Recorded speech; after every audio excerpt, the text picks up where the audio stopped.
റഷ്യയും ചൈനയും ഒക്കെ ഇഷ്ടം പോലെ ആണവായുധങ്ങൾ വികസിപ്പിച്ചുകൊണ്ടിരിക്കുകയാണ്. അവർ ഓരോ ദിവസവും ഓരോ ആണവായുധങ്ങളോ അല്ലെങ്കിൽ ഹുറിഷ്നിക് മിസൈലുകളോ ക്രൂയിസ് മിസൈലുകളോ ബാലിസ്റ്റിക് മിസൈലുകളോ ഒക്കെ പരീക്ഷിച്ചുകൊണ്ടിരിക്കുന്നു, പുതിയവ പുറത്തെടുത്തുകൊണ്ടിരിക്കുന്നു. എങ്കിൽ ലോകത്തിലെ ഏറ്റവും വലിയ സൈനിക ശക്തിയായിട്ടുള്ള ഞങ്ങൾ മാത്രം ഇതൊക്കെ പരീക്ഷിക്കാതെ എന്തിനിരിക്കണം എന്ന തരത്തിലാണ് ഇപ്പോൾ അമേരിക്കൻ പ്രസിഡന്റ് ഡൊണാൾഡ് ട്രംപ് അദ്ദേഹത്തിൻ്റെ ഒരു പുതിയൊരു പ്രസ്താവനയും അതോടൊപ്പം തന്നെ തങ്ങളുടെ ആവനാഴിയിലുള്ള അസ്ത്രങ്ങളൊക്കെ ഒന്ന് എടുത്ത് തുടച്ചു വെക്കാനും അതോടൊപ്പം തന്നെ അതൊക്കെ ഒന്ന് പുനഃപരിശോധിച്ച് അത് ആവശ്യം വന്നാലും വേണ്ടി വന്നാലുമൊക്കെ പ്രയോഗിക്കുവാനുമൊക്കെ അമേരിക്കയുടെ പുതിയ പേര് മാറ്റിയിട്ടുള്ള യുദ്ധകാര്യ വകുപ്പിന് പ്രതിരോധ വകുപ്പ് എന്നായിരുന്നു ആദ്യം അതിൻ്റെ പേരുണ്ടായിരുന്നത്. അമേരിക്ക ഏറ്റവും വലിയ രാജ്യമാണ്, അതുകൊണ്ട് ഞങ്ങൾക്ക് പ്രതിരോധമല്ല, ഞങ്ങൾക്ക് അറ്റാക്കാണ് എന്നുള്ളത് കൊണ്ട് തന്നെ ഞങ്ങൾ യുദ്ധകാര്യ വകുപ്പ് എന്ന് പേര് മാറ്റി. അതൊരു വേറൊരു വിഷയമാണ്. പക്ഷേ ആ യുദ്ധകാര്യ വകുപ്പിന് ഇപ്പോൾ ഡൊണാൾഡ് ട്രംപ് നിർദ്ദേശം നൽകിയിരിക്കുകയാണ് എന്നുള്ളതാണ്. ആണവശേഷിയുള്ളതും ആണവോർജ്ജത്തിൽ പ്രവർത്തിക്കുന്നതുമായ സമുദ്രാന്തര ഡ്രോണുകൾ കഴിഞ്ഞ ദിവസം റഷ്യ പരീക്ഷിച്ചിരുന്നു. ഇതിന് പിന്നാലെയാണ് അമേരിക്കയുടെ ഇത്തരത്തിലുള്ളൊരു നീക്കം എന്നതും വളരെയധികം ശ്രദ്ധേയമാണ്. യുദ്ധകാര്യ വകുപ്പിന് നിർദ്ദേശം നൽകിയതായി അമേരിക്കൻ പ്രസിഡന്റ് ഡൊണാൾഡ് ട്രംപ് തൻ്റെ ട്രൂത്ത് സോഷ്യൽ എന്ന തൻ്റെ സോഷ്യൽ മീഡിയ പ്ലാറ്റ്ഫോമിൽ അദ്ദേഹം കുറിച്ചിട്ടുണ്ട്. റഷ്യയുടെയും ചൈനയുടെയും വികസിച്ചുകൊണ്ടിരിക്കുന്ന ആണവ പദ്ധതികൾക്കൊപ്പം മുന്നേറേണ്ടതിൻ്റെ ആവശ്യകതയാണ് ഈ തീരുമാനത്തിന് പിന്നിൽ എന്നും ട്രംപ് വ്യക്തമാക്കുകയാണ്. US നിശ്ചലമായി നിൽക്കുമ്പോൾ ഇരു രാജ്യങ്ങളും അവരുടെ ആണവശേഷി വികസിപ്പിച്ചുകൊണ്ടിരിക്കുകയാണ് എന്നും അമേരിക്കൻ പ്രസിഡന്റ് പറയുന്നുണ്ട്. റഷ്യ അടുത്തിടെ പ്രധാന ആയുധ നിയന്ത്രണ കരാറുകളിൽ നിന്ന് പിന്മാറുകയും അവരുടെ നൂതന ആണവശേഷികൾ പ്രദർശിപ്പിക്കുകയും ചെയ്തതാണ് ട്രംപിനെ ചൊടിപ്പിച്ചിട്ടുള്ളത്. അതോടൊപ്പം തന്നെ റഷ്യയിൽ ഒരു വലിയ മാറ്റം കൊണ്ടുവന്നിരുന്നു. എന്ന് വെച്ചാൽ അഥവാ ഈ ആണവായുധം പ്രയോഗിക്കുന്നതിന് അന്താരാഷ്ട്ര തലത്തിൽ വളരെ വലിയ നിയമങ്ങളും നിബന്ധനകളും ഒക്കെ ഉണ്ട്. അതങ്ങനെ പൊടുന്നനെ തോക്ക് ഉപയോഗിക്കുന്നത് പോലെ അല്ലെങ്കിൽ മിസൈൽ ഉപയോഗിക്കുന്നത് പോലെ ബോംബ് വർഷിക്കുന്നത് പോലെ ഏതെങ്കിലും ഫൈറ്റർ ജെറ്റുകളിൽ വന്ന് വ്യോമാക്രമണം നടത്തുന്നത് പോലെ അങ്ങനെ അങ്ങ് നടത്തിപ്പോകാൻ പറ്റുന്ന ഒന്നല്ല ഈ അണവായുധ പ്രയോഗിക്കുന്നതുമായിട്ട് ബന്ധപ്പെട്ട്.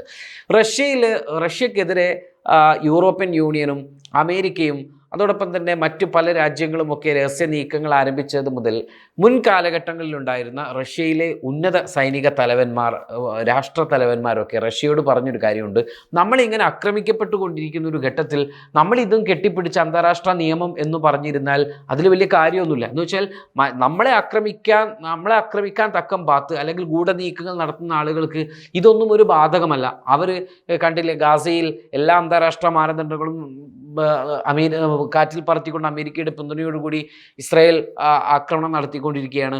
മറ്റു പല സ്ഥലം ഇനി നമ്മൾക്കെതിരെ പോലും ഇപ്പോൾ എല്ലാ മാനദണ്ഡങ്ങളും ലംഘിച്ചുകൊണ്ടാണ് ബ്രിട്ടൻ റഷ്യക്കെതിരെ ഒരു മിസൈൽ പ്രയോഗിച്ചിട്ടുണ്ടായിരുന്നത്. ഇപ്പം ഇത്തരത്തിൽ നമ്മൾക്കെതിരെ വരുമ്പോൾ മാത്രം നമ്മൾക്കെതിരെ എല്ലാ അന്താരാഷ്ട്ര നിയമങ്ങളും കാറ്റിൽ പറത്തിക്കൊണ്ട് നീക്കങ്ങൾ നടക്കുന്നു. നമ്മൾ മറ്റെവിടെയും ഇത് പ്രയോഗിക്കരുത് എന്ന് പറയുന്നതിൽ അർത്ഥമില്ല. അതുകൊണ്ട് നമ്മൾ ഇത്രയും കാലം ഒരു നിബന്ധനയോടുകൂടി പൂട്ടിവെച്ചിരുന്ന നമ്മുടെ ആണവായുധ നിയമം ഉണ്ടല്ലോ, ആ നിയമം നമ്മൾ ഇപ്പോൾ പൊളിച്ചെറിയണം. നമ്മൾ പൊളിച്ചെറിഞ്ഞ് നമ്മളെ ആരാക്രമിക്കുന്നുവോ അവർക്കെതിരെ ആണവായുധം പ്രഖ്യാപിക്കുമെന്ന പ്രഖ്യാപനം അങ്ങ് നടത്തുക എന്ന് പറഞ്ഞ് റഷ്യൻ പ്രസിഡന്റ് അത് പ്രഖ്യാപിച്ചിരിക്കുകയാണ്. അതോട് കൂടിയിട്ടാണ് ഒരു വേള സംഘടിതമായി യൂറോപ്പിലെ ഫ്രാൻസും ജർമ്മനിയും ഇറ്റലിയും അതോടൊപ്പം തന്നെ ബ്രിട്ടനും അടക്കമുള്ള രാജ്യങ്ങൾ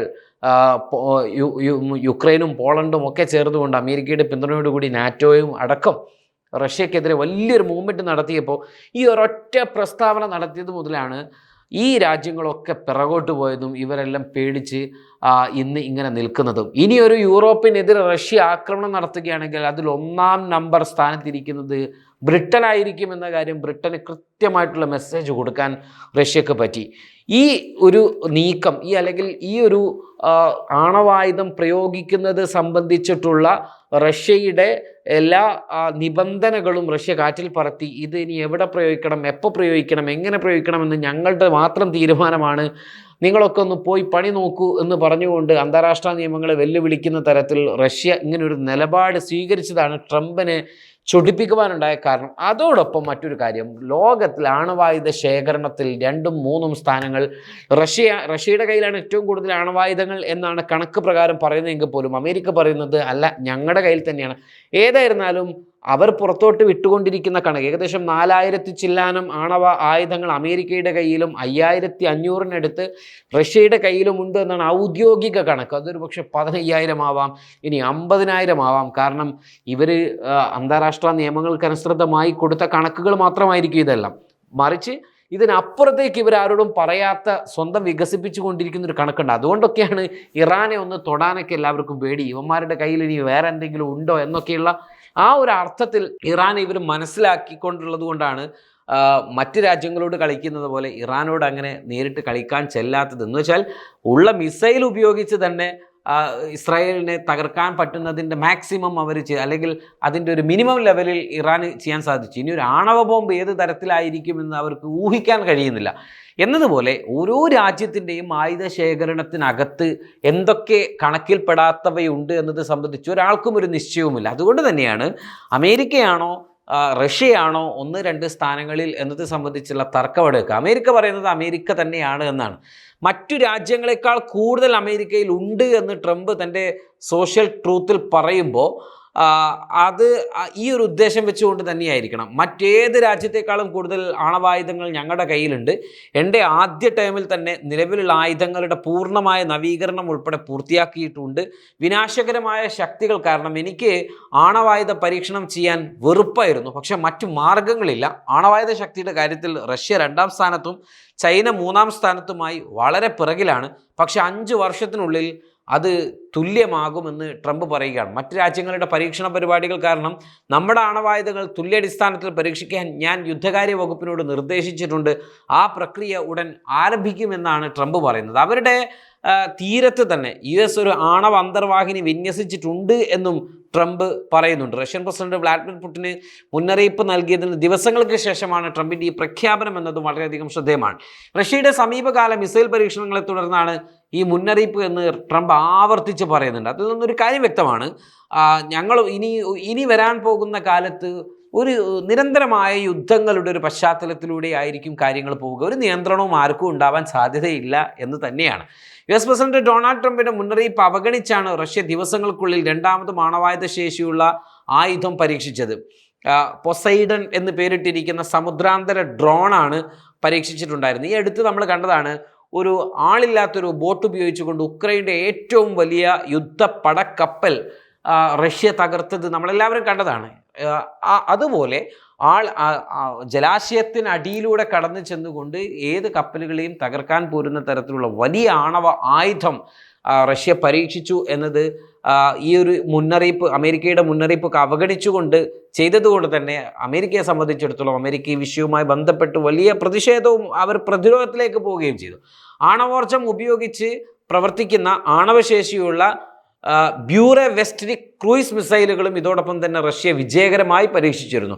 ഏത് പ്രതിരോധ കവചത്തെയും ആ സംവിധാനത്തിനുള്ളിലേക്കും തുളച്ചു കയറാൻ കഴിയുന്ന ആയുധമാണ് ഇതെന്നാണ് പ്രസിഡന്റ് വ്ളാഡിമിർ പുടിൻ അവകാശപ്പെട്ടിട്ടുണ്ടായിരുന്നത്. നേരത്തെ ബങ്കർ ബസ്റ്റർ ബോംബുകളെ കുറിച്ചിട്ട് അമേരിക്ക അവകാശപ്പെട്ടതുപോലെ, എന്നാൽ അതിനേക്കാൾ മാരകമാണ് എന്ന് സൂചിപ്പിച്ചുകൊണ്ടാണ് റഷ്യ തങ്ങളുടെ ഈ ഒരു ആയുധം പരീക്ഷിച്ചത്. ദക്ഷിണ കൊറിയയിലെ ബുസാനിൽ ചൈനീസ് പ്രസിഡന്റ് ഷീ ജിൻപിങ്ങുമായുള്ള കൂടിക്കാഴ്ചയ്ക്ക് ഏതാനും മണിക്കൂറുകൾക്ക് മുമ്പാണ് ട്രംപിൻ്റെ ഈ ഒരു പ്രഖ്യാപനം എന്നതും നമ്മളിവിടെ വളരെയധികം ശ്രദ്ധേയമാണ്.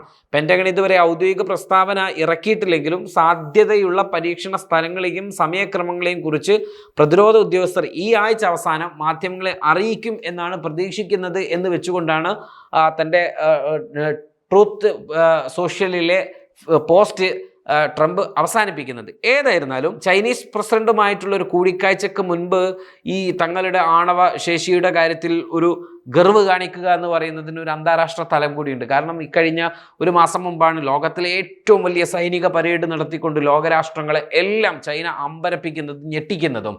റഷ്യൻ പ്രസിഡന്റും അതോടൊപ്പം തന്നെ കിം ജോങ് ഉൻ ഉത്തര കൊറിയയുടെ പരമാധികാരിയുമൊക്കെ അതിൽ ഗസ്റ്റായിട്ട് വരികയും 25ഓളം രാജ്യങ്ങളുടെ പ്രതിനിധികൾ അവിടെ പങ്കെടുക്കുകയും ചൈന ഞങ്ങളൊരു വൻ ശക്തിയാണ് സാമ്പത്തികമായും ആയുധമായും എന്നുമൊക്കെ സൂചിപ്പിച്ച് ചൈനയിൽ വളരെയധികം രാജ്യങ്ങൾ ആകൃഷ്ടരാവുകയും ഒക്കെ ചെയ്ത സാഹചര്യത്തിൽ അമേരിക്കയുടെ വിശ്വാസ്യത സംബന്ധിച്ച് വലിയൊരു പ്രശ്നം ഉയർന്നു വന്ന ഒരു സാഹചര്യത്തിലൊക്കെയാണ് പ്രസിഡന്റ് ട്രംപ് ഇപ്പോൾ ഷീ ജിൻപിങ്ങുമായിട്ടുള്ളൊരു കൂടിക്കാഴ്ചക്ക് പോകുന്നതിന് തൊട്ട് മുൻപ് തങ്ങളുടെ ആയുധ ശേഖരണങ്ങളെക്കുറിച്ചും തങ്ങളുടെ പരീക്ഷണങ്ങളെക്കുറിച്ചുമൊക്കെ ഒരു മുന്നറിയിപ്പ് നൽകി ഗർവ് കാണിച്ചിരിക്കുന്നത്. ഞാൻ പറഞ്ഞതുപോലെ ഇനിയുള്ള കാലഘട്ടത്തിൽ ഒരു നിയന്ത്രണവും ഒരു അതോറിറ്റിക്കും ഇല്ലാത്ത തരത്തിൽ വളരെ ശക്തമായിട്ടുള്ള ആയുധങ്ങൾ ഉപയോഗിച്ചുകൊണ്ട് പരമാവധി ആക്രമണം നടത്തുക എന്ന തരത്തിലേക്ക് കാര്യങ്ങൾ പോകുന്നു എന്ന് തന്നെയാണ് ഈ കാര്യങ്ങളെ കൊണ്ടൊക്കെ നമ്മൾ അർത്ഥമാക്കേണ്ടത്. ഏതായിരുന്നാലും പ്രസിഡന്റ് ട്രംപ് വളരെ അസ്വസ്ഥനാണ്. യുദ്ധകാര്യ വകുപ്പിന് അദ്ദേഹം നിർദ്ദേശം നൽകിയിരിക്കുന്നു. അപ്പോൾ 3 രാജ്യങ്ങൾ പ്രത്യക്ഷത്തിൽ 1, 2, 3 സ്ഥാനങ്ങളിലുള്ള രാജ്യങ്ങൾ പ്രത്യക്ഷത്തിൽ അവരുടെ ആയുധ ശേഖരങ്ങളെക്കുറിച്ചുള്ള കരുത്ത് തെളിയിച്ചു കൊണ്ടിരിക്കുകയാണ്. ഇനി ഈ ചേരിയിലേക്ക് ആരൊക്കെ ചേരും, ആ ചേരി എത്രത്തോളം വികസിക്കും, ആ ചേരി വികസിച്ചു കഴിഞ്ഞാൽ ഇതെങ്ങനെ ഇവർ പ്രയോഗിക്കും എന്നതിലാണ് നമുക്ക് വ്യക്തതകൾ വരേണ്ടതുള്ളത്. ഏതായിരുന്നാലും ഇതാണ് ട്രംപ് പറഞ്ഞ കാര്യം.